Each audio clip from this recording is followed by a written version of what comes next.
ప్రశాంతంగా ఉన్న జమ్మూ కాశ్మీర్లో పాకిస్తాన్ నిప్పులు పోస్తుందన్నారు కేంద్ర మంత్రి కిషన్ రెడ్డి. భారత్ను దెబ్బతీయాలని చూస్తే పాక్ భారీ మూల్యం చెల్లించుకోవాల్సి వస్తుందన్నారు. పహల్గాం ఉగ్రదాడికి నిరసనగా హైదరాబాద్ అంబేద్కర్ విగ్రహం దగ్గర నిరసన తెలిపారు.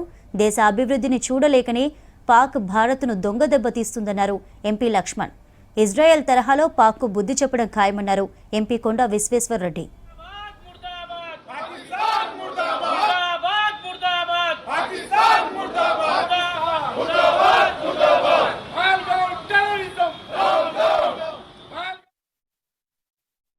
జమ్మూ కాశ్మీర్లోని పహల్గాం ప్రాంతంలో వెళ్ళినటువంటి పర్యాటకులపైన పాకిస్తాన్ ఉగ్రవాదులు దాడి చేసి విచక్షణ రహితంగా ఒక వర్గం వారిని మతం పేరుతో విభజించి వాళ్ళని విడదీసి మరి ఒక వర్గం వారిపైనే ఉగ్రవాదులు దాడి చేయడం ఏదైతున్నదో ఇది పూర్తిగా ఈరోజు ప్రపంచమంతా ఖండిస్తూ ఉంది.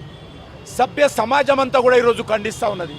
ఈరోజు భారతదేశంలో 370 ఆర్టికల్ తొలగించిన తర్వాత జమ్మూ కాశ్మీర్లో ఎన్నో రకాల అభివృద్ధి జరుగుతూ ఉంది.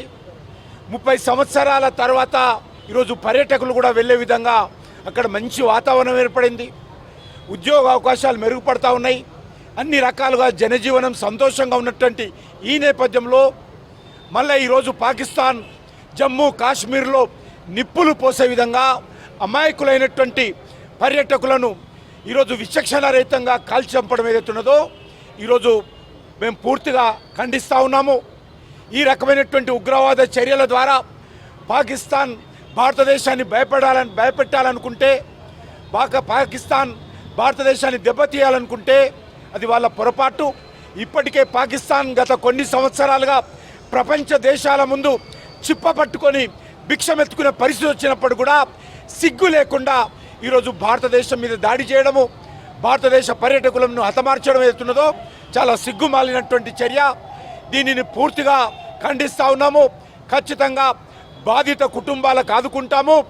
ఎవరైతే దోషులుగా ఉన్నారో, ఎవరైతే టెర్రరిస్టులు అమాయకులైనటువంటి భారత పర్యాటకుల మీద దాడి చేశారో వాళ్ళని ఎట్టి పరిస్థితుల్లో వదిలే సమస్య లేదు.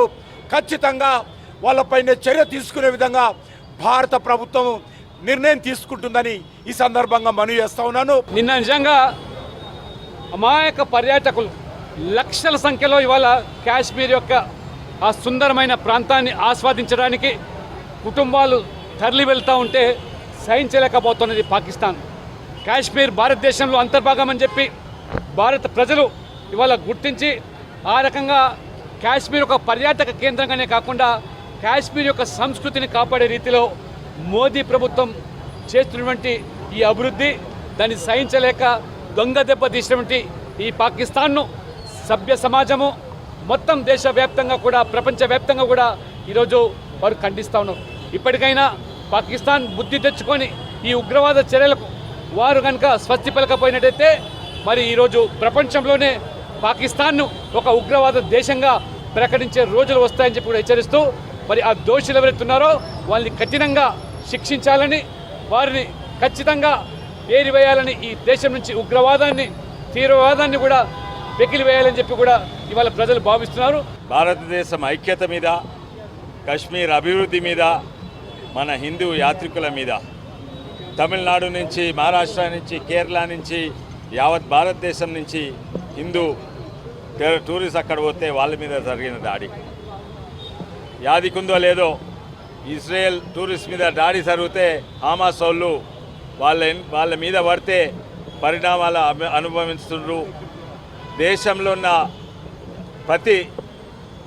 ప్రతి దేశము మనకు సపోర్ట్ ఇస్తుంది. దీని పరిణామాలు చాలా సివియర్గా ఉంటాయి. మొన్ననే లక్ష్మణ్ గారు కూడా 30 మంది ఎంపీలతో అక్కడ పోయినరు. ఎంతోమంది టూరిస్ట్ చూసినాము. దాని లేకైనా ఎంత అభివృద్ధి అయింది, ట్యూలిప్ గార్డెన్ అయినా ఎంత అభివృద్ధి అయింది అందరు చూస్తున్నారు. ఇది సహించలేక దాడి చేసినారు. దీని పరిణామాలు చాలా సివియర్గా ఉంటాయి.